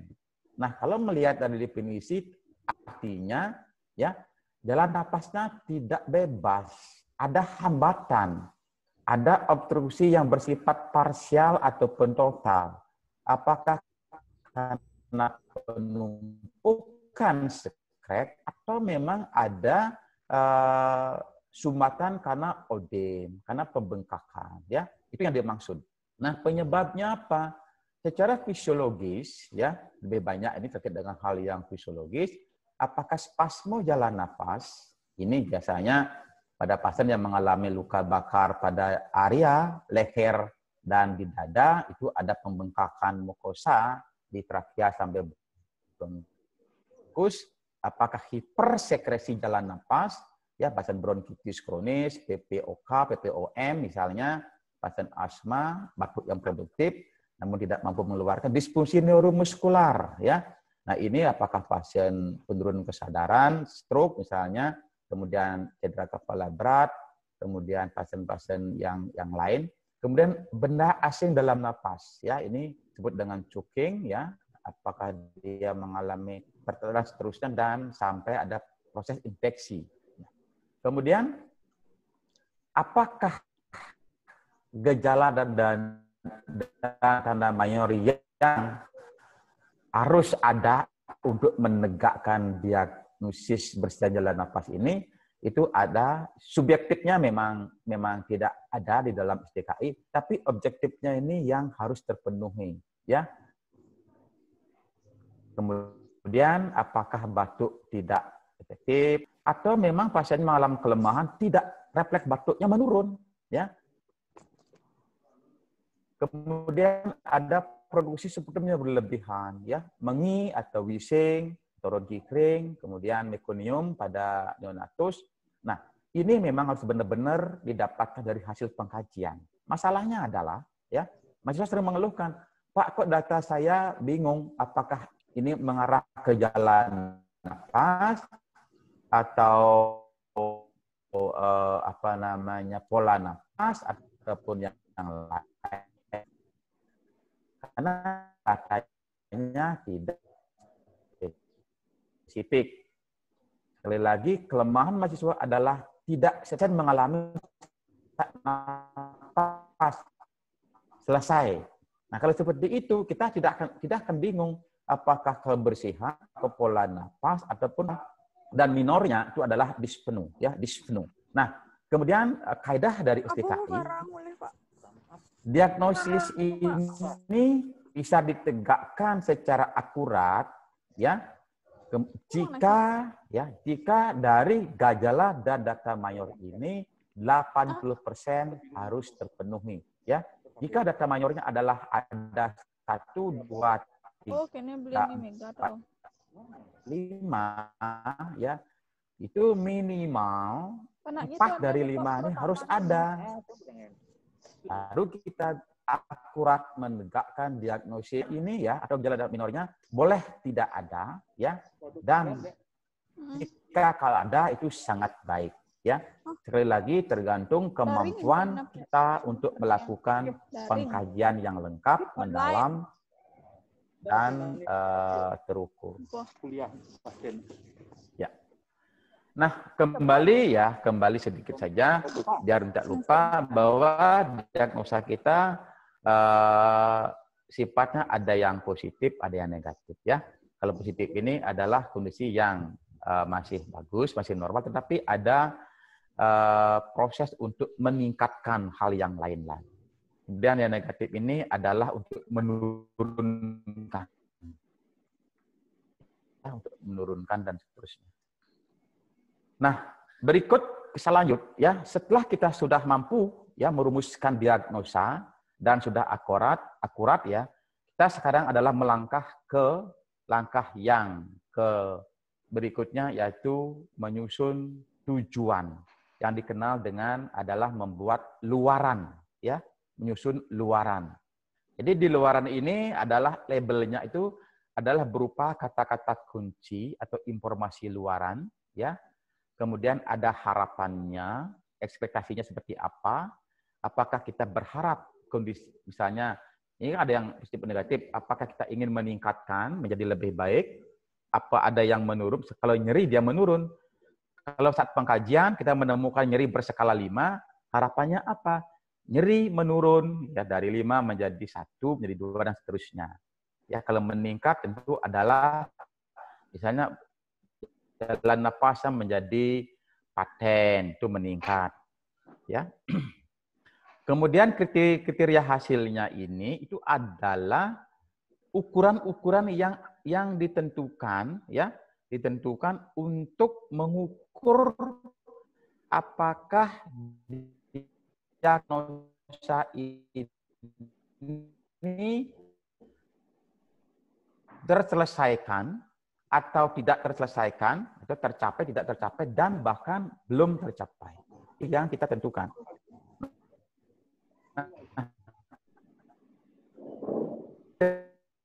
Dari hasil ini adalah karakteristik pasien ya, atau patokan untuk menilai pencapaian hasil intervensi. Kemudian di dalam SLK itu ada skornya, 1 berbanding 5. Nah, skor ini kalau kita menggunakan nanti berbasis komputer itu menggunakan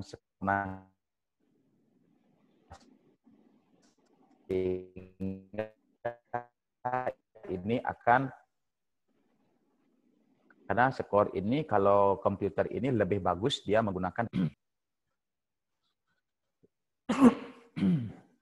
sudah merumuskan diagnosa bersila jalan napas tidak efektif berhubungan dengan hipersekresi, dibuktikan dengan gitu kan, batuk tidak efektif, suara mengi dan seterusnya.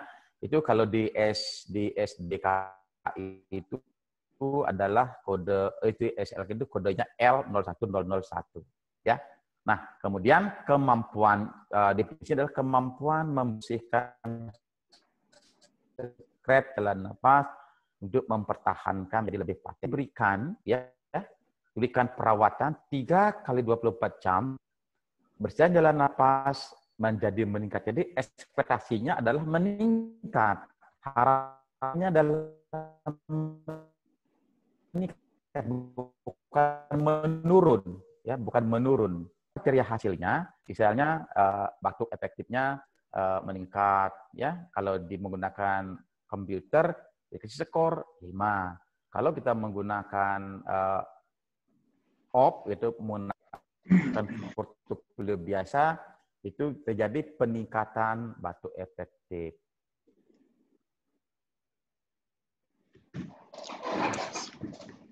Dibuatkan dengan kaedah-kaedah seperti itu. Nah, sehingga kita tidak melenceng ketika membuat asuhan perawatan, tidak akan melenceng dari buku yang sudah disepakati atau patokannya adalah SLKI ya. Sekali lagi, setiap uraian dari SLKI ini pertama ada nomor kode ya. Kalau menggunakan sistem komputer, cukup memanggil kode ini akan keluar ya, keluarannya. Kemudian ada bentuk label luarnya adalah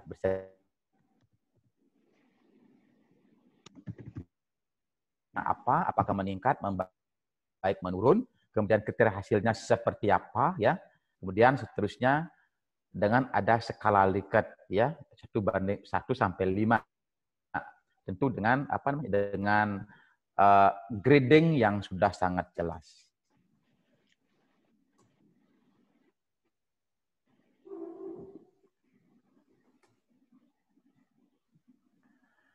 Nah, kemudian di dalam buku ya SLKI di halaman terakhir itu ada tautan antara standar diagnosa keperawatan dengan SLKI. Tawarannya adalah untuk bersajalan napas ini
Suara sama dia.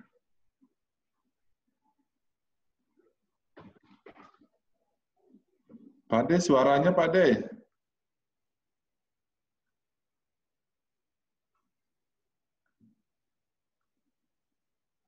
Tethering apa sih?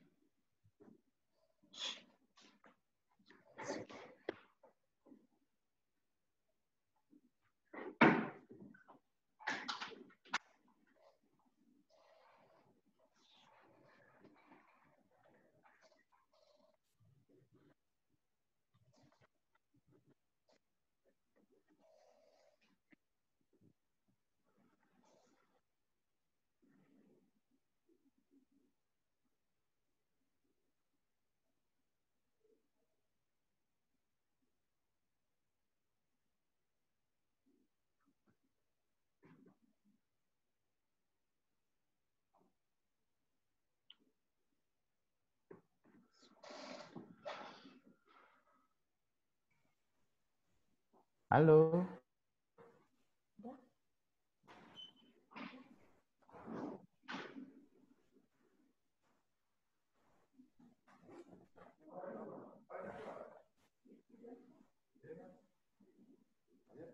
Ya. Nge-share sih ngedang sing nyak kene sing nyak full screen ya. Hah?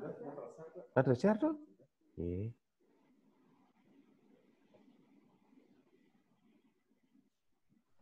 Iya, udah. Oke, maaf ya tadi suaranya hilang ya. Jadi untuk yang di SLKI ya itu sekali lagi ada luaran utama yang menjadi prioritas yang harus dicapai. Sedangkan luaran tambahannya ini tidak harus, tetapi jika dibutuhkan dalam kondisi yang kritis ya, sangat complicated gitu kan, itu silahkan membuat luaran tambahan. Jika luaran tambahan ini muncul, maka di sikinya harus ada siki tambahan. Nah itu aja ya, di sana konsekuensinya. Nah, kemudian berikutnya setelah kita sudah merumuskan tujuan sampai dengan menentukan kriteria hasilnya, kita akan memilih intervensi yang sesuai, ya. Nah, kategori ini sudah menjadi baku seragam ya, baik di SDKI, SLKI dan segitu adalah kategorinya tetap 4, fisiologis, psikologis dan seterusnya. Ya, ini akan memudahkan kita memilih ya. Memilih sehingga antara diagnosa, luaran, dan psiki ini dia tuh linier ya, dia adalah satu jalur sehingga tidak ada yang menyimpang ya. Nah kemudian untuk yang kategorinya ya tetap ada fisiologis terkait dengan mendukung fungsi fisik, regulasi homeostatis dan seterusnya. Kalau psikologis terkait dengan mental ya, perilaku terkait dengan gaya hidup, relasional terkait dengan hubungan interpersonal atau interaksi sosial. Ini barangkali lebih banyak dijumpai di komunitas, di keluarga, ataupun di jiwa. Sedangkan yang terkait dengan kategori lingkungan ini terkait dengan keamanan yang mungkin bisa berdampak terhadap risiko ataupun aktual masalah keperawatan. Ya. Nah berikutnya sedikit ada intervensi keperawatan versus ya tindakan keperawatan. Nah, kalau intervensi perawatan ini adalah treatment ya yang dikerjakan oleh perawat yang didasarkan pada pengetahuan dan penilaian klinis untuk mencapai luaran. Sedangkan tindakannya adalah perilaku spesifiknya. Nah, kalau di dalam psiki ini tindakan perawatan merupakan bagian dari intervensi keperawatan ya. Nah, kemudian di dalam konsep psikinya itu intervensinya dibedakan ya menjadi 4. Ya, pertama adalah intervensi yang termasuk dalam kelompok observasi ya. Seperti monitor, seperti monitor, kemudian kaji, kemudian nilai dan seterusnya. Kemudian terapeutik ini adalah tindak-tindakan yang memang mandiri dari kewenangan perawat untuk menyelesaikan masalah yang terjadi pada pasien. Sedangkan edukasi adalah tindakan untuk meningkatkan pemahaman, meningkatkan perilaku, dan meningkatkan sikap. Sedangkan kolaborasi adalah tindakan-tindakan yang harus berdasarkan hasil kesepakatan antara perawat dengan tim yang lain. Apakah terkait dengan medis, terkait dengan terapi, kemudian dengan ahli gizi, kemudian fisioterapi barangkali jika dibutuhkan itu sudah dimasukkan di dalam konsep psiki. Ya. Nah, berikutnya ada tautan atau contoh bagaimana keterkaitan standar diagnosa dengan standar intervensi keperawatan. Ya, sama. Jadi ada intervensi utama, ada intervensi pendukung. Ya, jadi saya katakan sama. Jika dalam kondisi yang sangat simple ataupun spesifik hanya bermasalah pada aspek apa latuan batuk efektifnya, apa jalan napasnya, atau pemanduan respirasi, ini merupakan bisa bagian dari intervensi untuk jalan napas. Ya, kalau di luarannya itu ada terkait dengan luaran pendukung, maka intervensinya harus dibuat intervensi.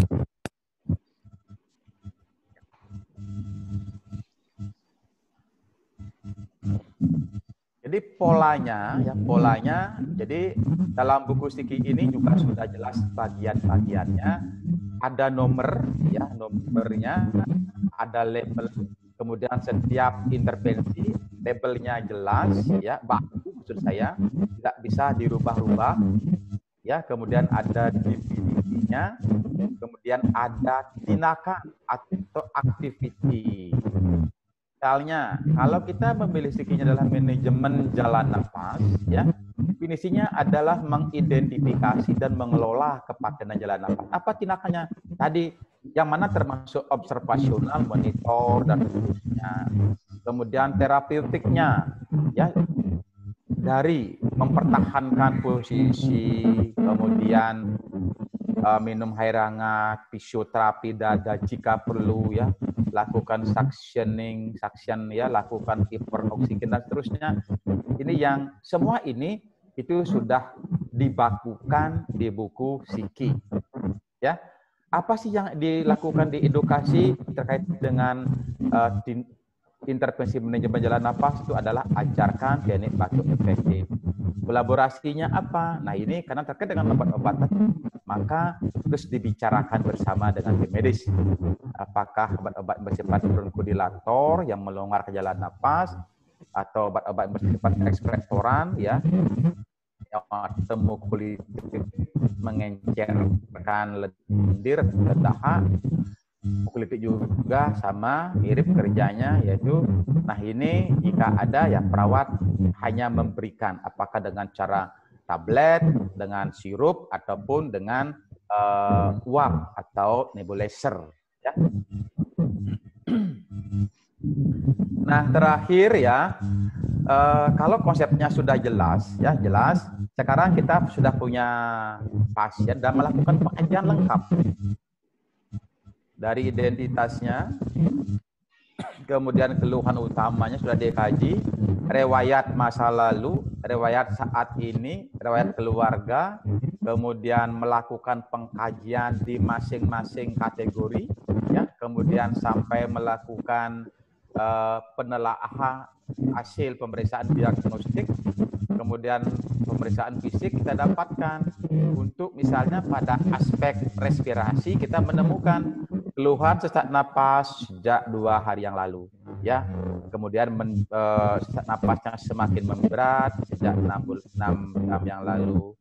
Hasil pengkajian didapatkan adanya produksi sputum, ya, batuknya tidak efektif, artinya tidak mampu mengeluarkan batuk, napasnya 30 kali per menit, ya.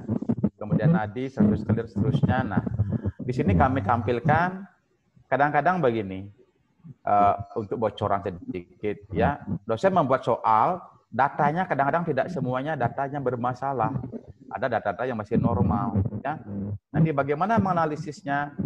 Kalau perawat mahasiswa yang paham dengan standar normal, maka abaikanlah data yang bersifat normal, kita fokus kepada data yang bersifat masalah atau yang menyimpang dari normal, ya, normal. Kemudian dari data ini kita lakukan analisa, ya, analisis data, bandingkan dengan data normalnya, gitu kan. Nah, kira-kira apa sih yang diagnosis yang tepat untuk data tadi? Apakah pola napas tidak efektif? Apa gangguan pertukaran gas? Apa perkusi perifer tidak efektif? Atau jalan napas tidak efektif, ya?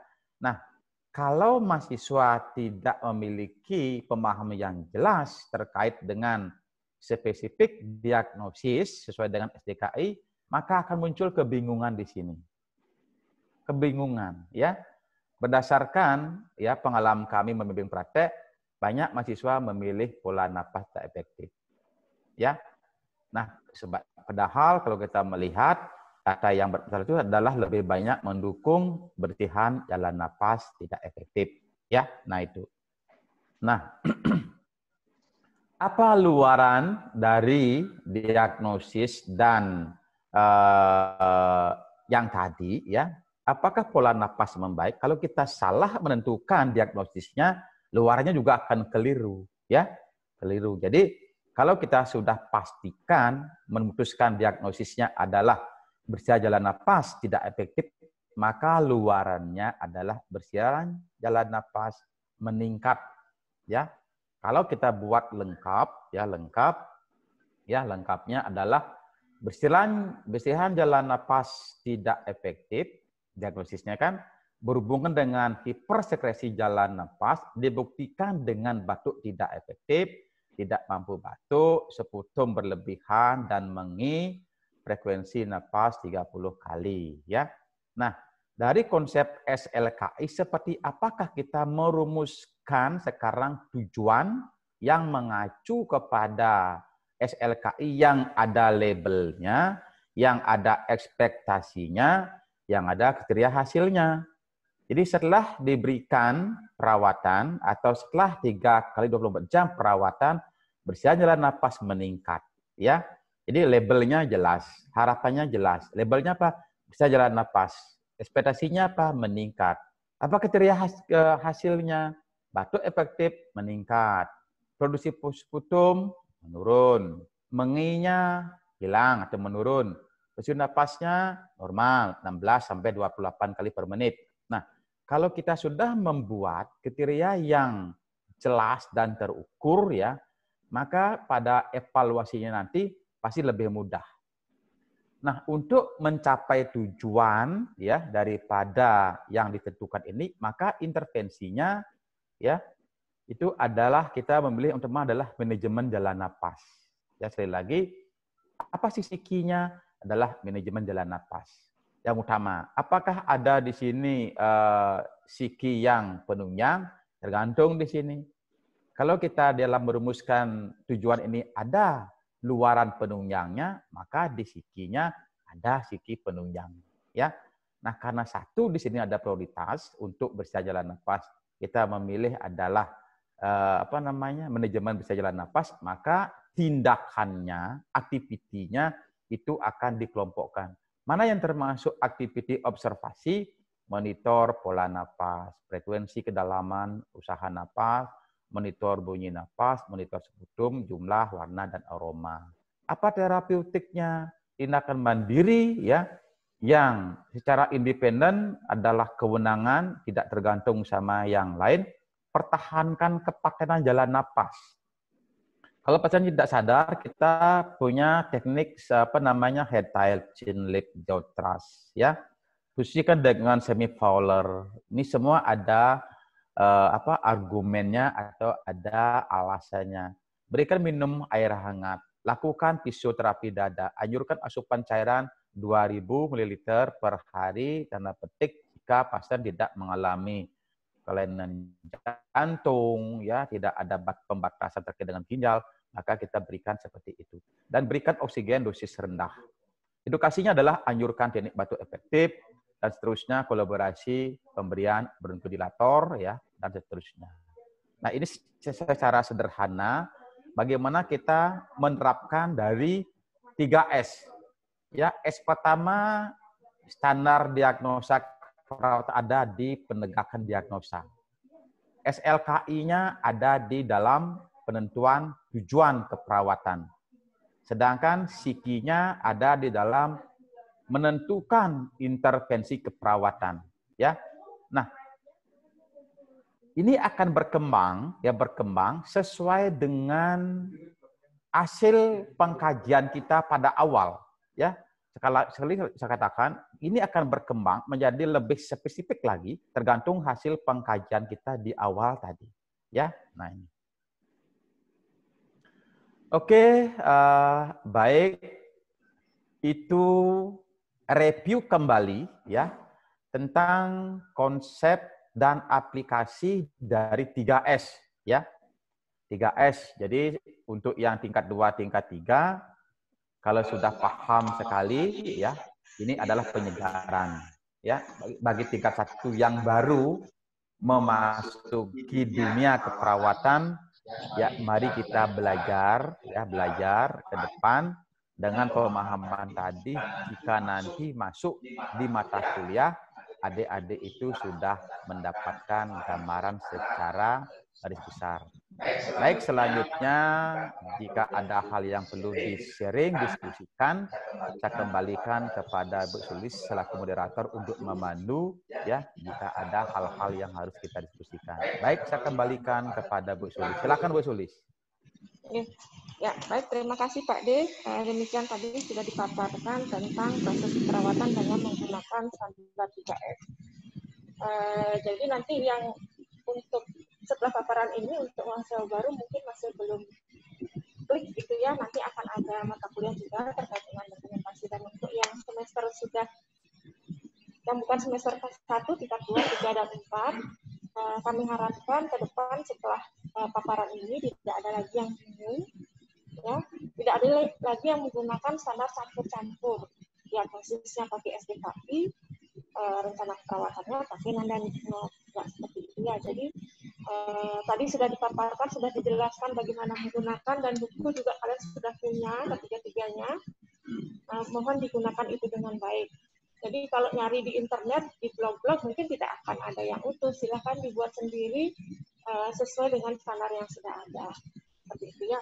Nah, untuk yang mau bertanya, mungkin ada yang kurang jelas atau ada yang ingin lebih diklarifikasi lagi, silahkan. Saya lihat kolom chat. Ini ada pertanyaan. Dwi Sawitri. Untuk buku SDKI, SLKI, SIKI didapat dari kita membeli ataukah dibagikan di web seperti materi literasi? Terima kasih. Silakan Pak D.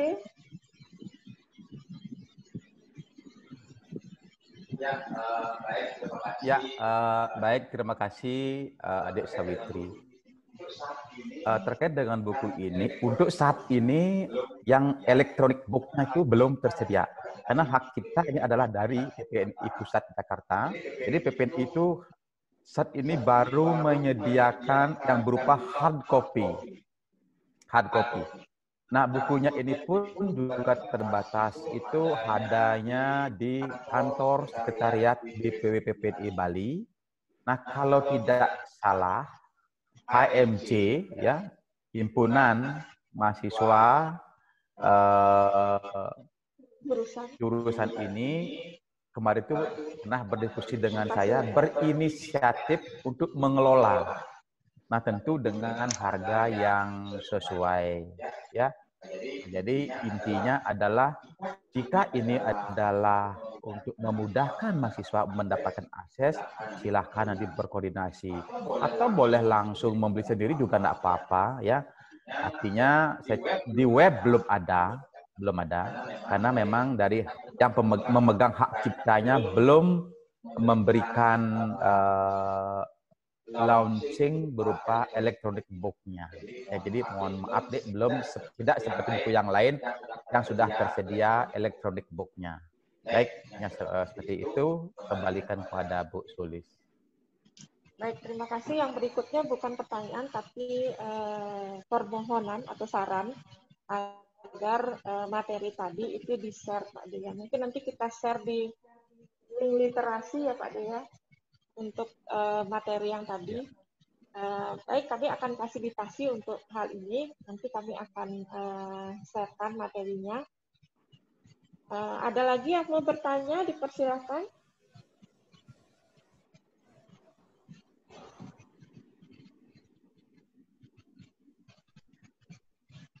Kalau ada yang mau bertanya langsung, raise hand boleh.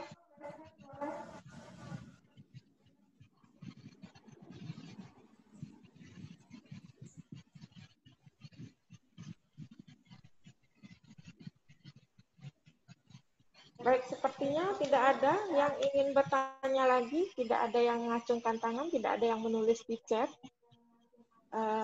Mungkin semuanya sudah jelas. Kalaupun nanti ada yang tidak jelas, boleh bertanya kepada kami, baik melalui forum diskusi nanti atau melalui WA. Silakan ditanyakan kepada kami terkait hal-hal yang kurang jelas. Ya, saya kira kuliah umum hari ini kami cukupkan. Baik. Ya, Kak. Jadi gini, dari nge-share video. Hah? Mohon maaf, ada kesalahan teknis.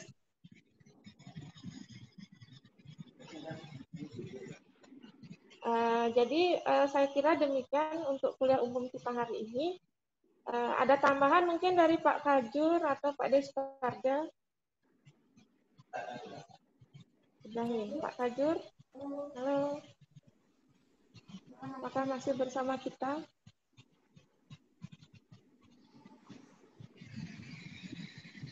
Sepertinya Pak Kajur sedang ada kesibukan lain. Jadi saya tutup saja kuliah umum hari ini. Semoga apa yang kita dapatkan hari ini bermanfaat untuk kita semua. Baik, saya tutup kuliah umum hari ini dengan Parama Santi. Om Santi, Santi, Santi, Om.